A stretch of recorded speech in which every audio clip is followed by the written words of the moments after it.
Hello friends, welcome back to my channel. இன்றைக்கி வீடியோவை நம்ம பூஜை ரூம்லேருந்தே ஆரம்பிக்கலாம்.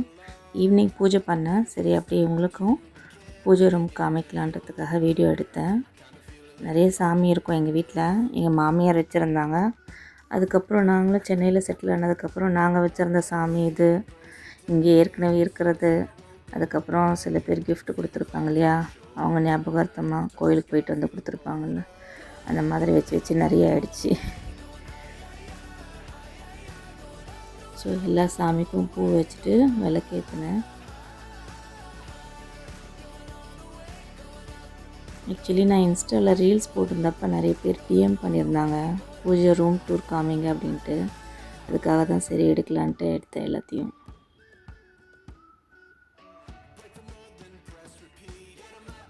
நிறைய பாத்திரம், பூஜை பாத்திரம் வச்சுருந்தா இப்போ க்ளீன் பண்ண முடியறதில்ல. அதனால் தேவையானதை மட்டும் வச்சுட்டு மீதியெல்லாம் பீரோவில் வச்சுட்டேன். நான் நோன்பு, தீபாவளி அந்த மாதிரி டைமில் மட்டும் எடுத்துக்கலாம் அப்படின்ட்டு. அதே மாதிரி சீக்கிரம் ரொம்ப கருத்து போயிடுது வேறு வெள்ளியெல்லாம்.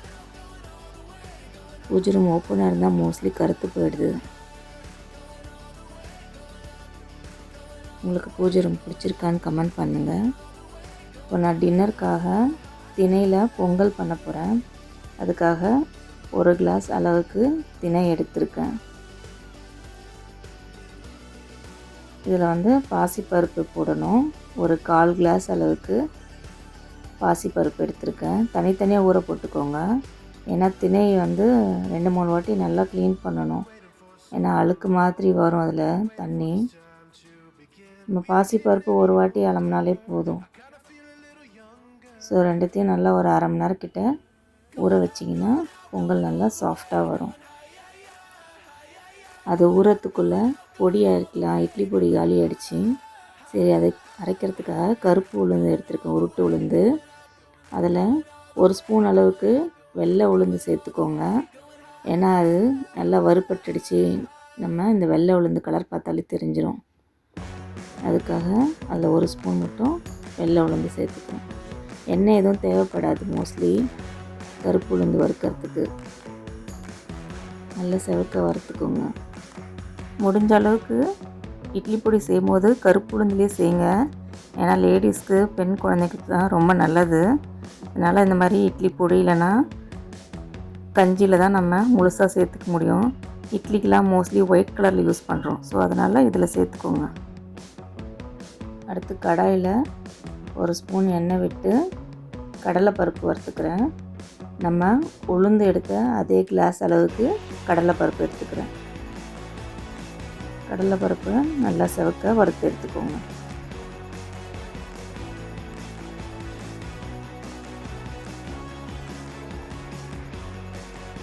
நிறைய பேர் வேறு மாடலில் செய்வாங்க. நான் இந்த மாதிரி தான் செய்வேன் மோஸ்ட்லி. இப்போ கடலைப்பருப்பு வறுப்பட்டுடுச்சு. அடுத்தது 1 ஸ்பூன் எண்ணெய் விட்டு பெருங்காயம் வறுத்து எடுத்துக்கோங்க. ஏன்னா பருப்பு ஐட்டம் இல்லையா, அதனால் கட்டி பெருங்காயம் வறுத்து எடுத்துக்கோங்க. இந்த வாட்டி டிடி பெருங்காயம் வாங்கியிருந்தேன். இந்த மாதிரி க்யூப் அதிலே கட் பண்ணியே வருது. ஏன்னா நம்ம எல்ஜியில் ஃபுல்லாக வாங்கி கட் பண்ணி வச்சா கூட அது கொஞ்ச நாள் ஒட்டிக்கிற மாதிரி இருக்கும். நானும் நிறைய ட்ரை பண்ணி பார்த்துட்டேன். காய வச்சு எடுத்து வைப்பேன், அரிசி மாவில் பிரட்டி வைப்பேன், எப்படி வச்சாலும் அது ஒட்டிக்குது. ஆனால் இது நல்லா இருக்குது. டிடி இது ஒட்டாமல் இருக்குது. ஸோ தேவையான அளவு கட்டி பெருங்காயம் யூஸ் பண்ணாதவங்க தூள் பெருங்காயம் கூட டைரெக்டாக பருப்பில் போட்டுக்கலாம். பெருங்காயம் பொரிஞ்சதும் இதை எடுத்து வச்சு, இப்போது காரத்துக்கு நம்ம பருப்பு எடுத்த அதே கிளாஸில் 1 கிளாஸ் அளவுக்கு காஞ்ச மிளகாய் எடுத்துருக்கேன். நல்லா அழுத்தி எடுத்துக்கோங்க. அதுதான் நிறைய பிடிக்கும் அது கிளாஸில். காரமும் கரெக்டாக இருக்கும். 2 கிளாஸ் பருப்புக்கு 1 கிளாஸ் அளவுக்கு மிளகாய் எடுத்துருக்கேன். இதை வறுத்து எடுத்துகிட்டு நான் ஃப்ளாக்ஸ் சீட்ஸ் கொஞ்சம் ஆட் பண்ணலான்ட்டு இதிலே ஆட் பண்ணுறேன். ஆக்சுவலி நீங்கள் எண்ணெய் இல்லாத கடையிலே வறுக்கலாம். இது சும்மா ஒரு 2 ஸ்பூன் அளவுக்கு சேர்த்துருக்கேன். இது நல்லா எள்ளு மாதிரி புரிஞ்சு வரும். ஸோ அதனால் நீங்கள் வெறும் கடையில் இது பண்ணாலே உங்களுக்கு ஈஸியாக இது வறுப்பட்டுரும். நல்லா புரிஞ்சு வருது பாருங்கள். இந்த மாதிரி புரிஞ்சு வந்தோடனே எடுத்து இப்போது எல்லாத்தையும் ஆற வச்சுக்கலாம். நம்ம ஆறினதும் ஃபஸ்ட்டு மிக்சியில் காஞ்ச மிளகாய், பெருங்காயம், கல்லுப்பு இது வரைக்கும் சேர்த்து நைஸாக அரைச்சிக்கோங்க. அதுக்கப்புறம் லாஸ்ட்டில் பருப்பு சேர்த்து அரைச்சிங்கன்னா பொடியோட கன்சிஸ்டன்சி கரெக்டாக இருக்கும். இல்லைன்னா எல்லாமே நைஸாகிடும் ஒரு மாதிரியாக. பருப்பு கொஞ்சம் குறைன்னு இருந்தால் தான் சாப்பிட்றதுக்கு நல்லாயிருக்கும். இப்போது திணை பொங்கலுக்கு ஊற வச்ச திணை க்ளீன் பண்ணிவிட்டு குக்கரில் சேர்த்துக்கிறேன். 1 கிளாஸ் திணைக்கு 3 கிளாஸ் தண்ணி சேர்த்துக்கிறேன்.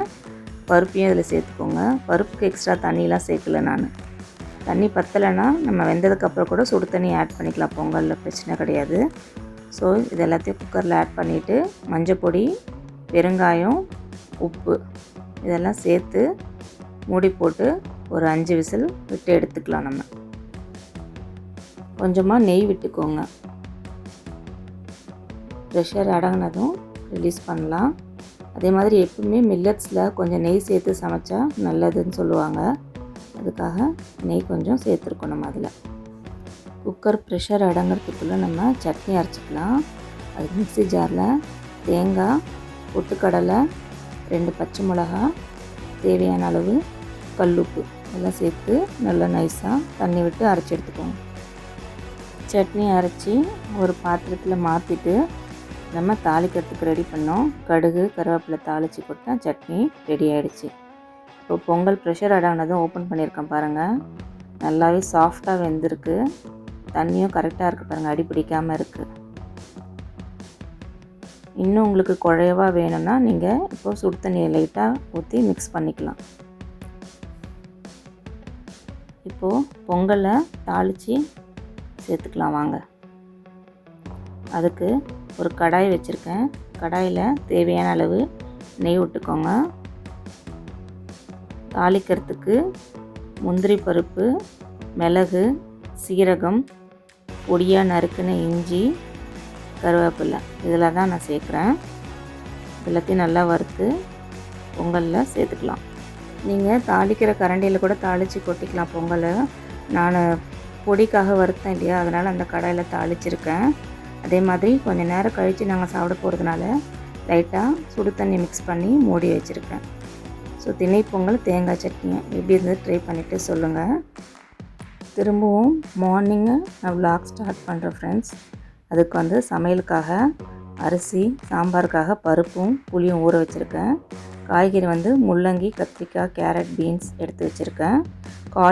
காலிஃப்ளவர் ஃப்ரைக்காக எடுத்து வச்சுருக்கேன். அதில் கொஞ்சமாக மஞ்சள் பொடி, தண்ணி சேர்த்து மைக்ரோவேவில் கொஞ்ச நேரம் போட்டு எடுத்துக்கோங்க.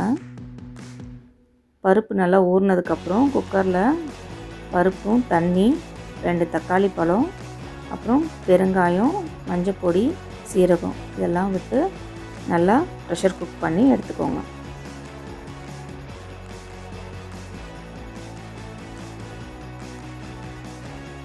இன்னொரு பக்கம் சாப்பாடுக்காக நான் தண்ணியும் வச்சுருக்கேன்.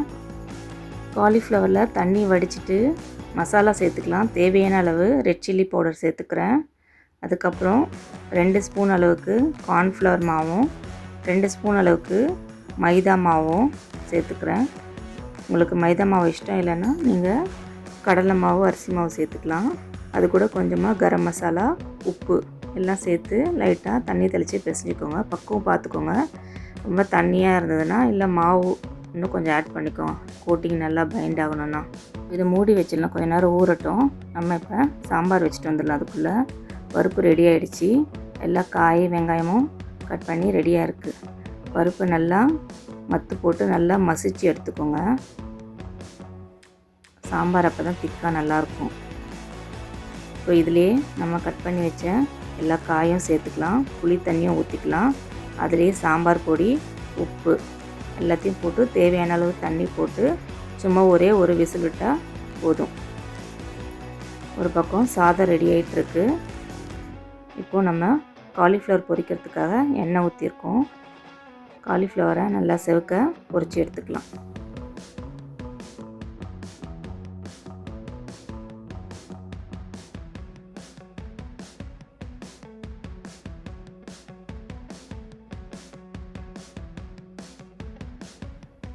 சாம்பார் விசில் அடங்கினதும் ஓப்பன் பண்ணி கொஞ்ச நேரம் கொதிக்க விட்டுருக்கேன்.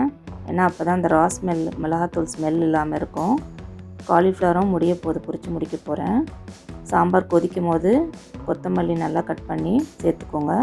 சாம்பார் இப்போது கடுகு போட்டு தாளித்து கொட்டிட்டிங்கன்னா சாம்பார் ரெடி ஆகிடுச்சு.